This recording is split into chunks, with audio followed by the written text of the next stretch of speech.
fabrication process in the States to make pipelines. All this steel for pipelines is brought in from elsewhere.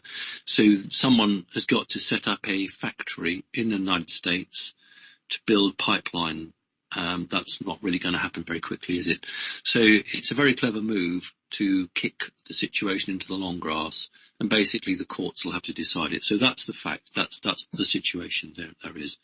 The big news is Antarctica, and that does play into to Trump at the moment. The plan that Donald Trump has is to reinvigorate the United States, to make it the #1 country again. But it would take between 7 years and 10 years, that's the estimate, to put America back in the driving position. He doesn't have that length of time, and he has set a plan to do all of that in 18 months. And the only way he can do that in 18 months is to release alien technology. But they're not calling it alien technology. It's known as exotic technology. That's what it's called in intelligence services. And he wants to release some of this hidden technology to the corporations so that they can get going very quickly on driving America forward. And the reason that he feels he's in a position to do that is because, as people will know, there's been a lot of activity in Antarctica, both before the Christmas holidays and continuing now.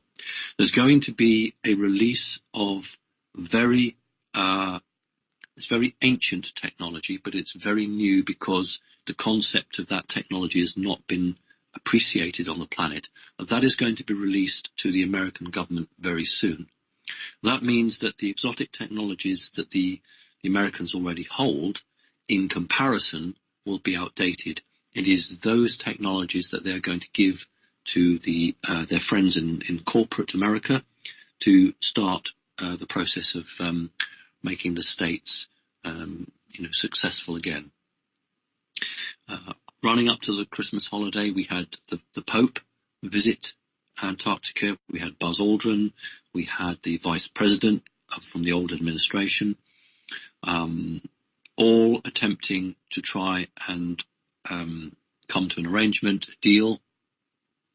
And of course, we have a new president in at the moment. So that's what we should expect to see. There'll be no fanfare. There'll be no unveiling of modern technologies. All will happen is suddenly we will be told, we've done this, we've built this. And we'll be thinking, well, hang on, that could have taken 3 years to do that. How come you've done it in 6 weeks? So that will be what's happening. The point about Antarctica is that there are more than one race. There is more than one race based down there. Some of them are particularly unhelpful, very, very hostile, and others of them are broadly sympathetic. This is to the human cause.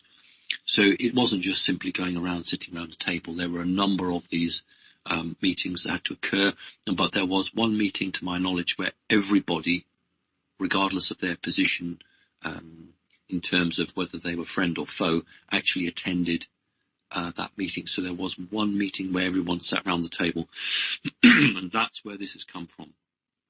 So that's quite exciting. I always like it when the mainstream media start to say what we're saying. And we know we're getting it right when the mainstream are being forced into a position where they have to start telling the truth. And in Great Britain, and it always seems to be Great Britain, I don't know why the States aren't doing this, but again, the Mail, the Daily Mail, is a British newspaper. It's an establishment, one of the top newspapers, top in terms of numbers, not in terms of quality. And the Mail, as like everything else, has an electronic version and a paper version. So what these guys do is they run their difficult stories in the electronic version, but they don't cover it in the paper version. Now, if people can go and have a look at the electronic version of the Mail, they will actually see that the article on there says, and I've actually copied the headline down, tech, short for technology, tech billionaires are building bolt holes in New Zealand. What do they know that we don't? And then it goes on to name some people who are fabulously wealthy on the planet who are getting ready to disappear.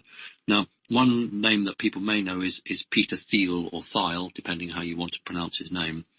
He was one of the key founders of PayPal, and in the very early days of Facebook, he put a lot of money into that. Now, he's incredibly wealthy.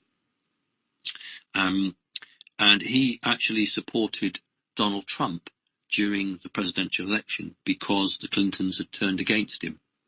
So he thought, well, I can't let the Clintons get in because they'll come for me. So I'll support Mr. Trump.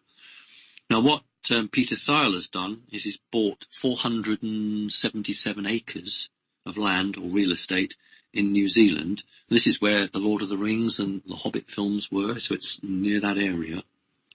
And he's sort of preparing a nice sort of getaway. What's interesting about him is that when you apply to live in New Zealand, as he's done, you normally have to be resident in the country for 3 years, and then you can get a passport and become a citizen. Well, the New Zealand government have waived that and just given him a passport and made him joint nationality. He's now a New Zealand citizen. There's been a lot of annoyance from local people who've said, well, hang on, my sister had to wait 3 years to come in. How come this man has just got in? It's because he's fabulously wealthy. It's very much like billionaires who've been investing in Bitcoin.